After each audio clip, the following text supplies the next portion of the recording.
Paul, thanks very much for your time. Rivoli is such an interesting case because DA out, Patriotic Alliance in, and there seems to be a sense that this smaller party will do more than a bigger party. Is that why the DA has lost out, do you think? I think it's a combination of factors. That's definitely something that's definitely one of the factors, Sally. I think people are tired maybe of the merry-go-round of government in the metro in Johannesburg. It's also a combination of the Patriotic Alliance having campaigned very hard and in a very focused way on that specific Rivoli war. Okay, but the ANC has not lost out similarly. I mean, the DA has lost, I think, to the ANC, to the Freedom Front Plus, Jamaa, the Good Party, the Patriotic Alliance. The ANC doesn't seem to have had that shift. In fact, it's pretty much retained its position. It's lost a couple of seats, but it's gained seats as well. It has. It's partly that the landscape was more favourable for the ANC, Sally, that the majority of the wards in the Eastern Cape and the Northern Cape were ANC strongholds. The ANC faced very few competitors. In many of the wards, it was just the EFF.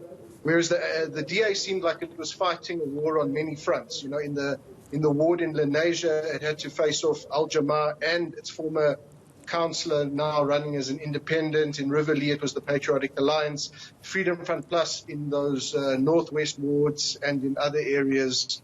So it was a combination of factors. It might also have been that the DA was undercooked and underprepared, having had its own internal conference. It would have been a resource issue as well.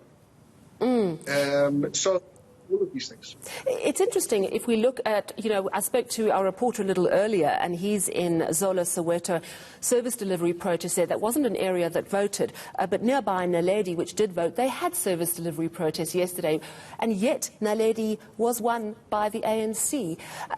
It doesn't make sense on the surface that if you have a lack of services, your local ward councillor remains in situ when there's an opportunity to get rid of them. What's going on? That's a question on everyone's lips, Sally, and I think there's a couple of things there. The ANC is very well organised.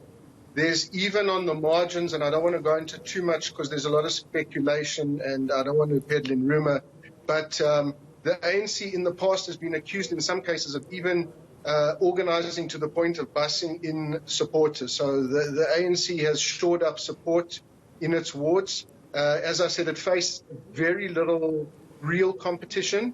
And I think it comes down to organisation and getting the groundwork done, because these by-elections typically turnouts very low.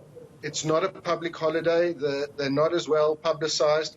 But we know from reporting around the country that the ANC brought out the big guns, that they really threw a lot at this so-called Super Wednesday. In places like Tuba, the party brought in heavyweights from the NEC. There were even gifts of generators and supplies to farming communities in that ward. And I'm not sure that the other parties had the resources and the time to do the same kind of work. And it seems to have worked for them because they've retained the balance of power in Johannesburg, haven't they? They have. In fact, the DA had a really torrid time in Johannesburg, losing 3 wards, the one to the PA, the one to Jamaa, and the one to the ANC. And while it remains to be seen what's going to happen in council, because, again, as you know, we've got a case where we need coalition politics.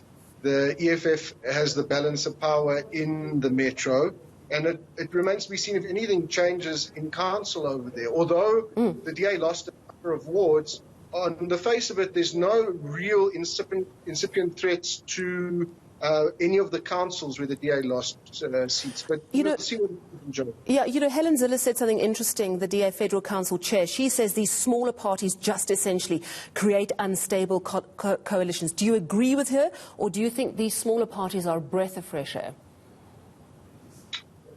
I think let's talk about coalition politics and in council and in local government, Sally. I think we've had about 5 years of experiments. I think it suits the DA to cast the narrative as if the small parties are destabilizing, but none of the parties, the small ones, the independents, the big three, have covered themselves in glory. None of them have come through as really working hard at coalition politics for the benefit and to prioritize their constituents. So I think, there's going to be a blame game going on, and all the parties are going to accuse the other ones of not being able to work in council. I really think it's time that South Africans, as citizens and as active citizens, we need to hold our parties and all of them to account and ask why they're not working harder and why everything seems to degenerate into infighting and a blame game.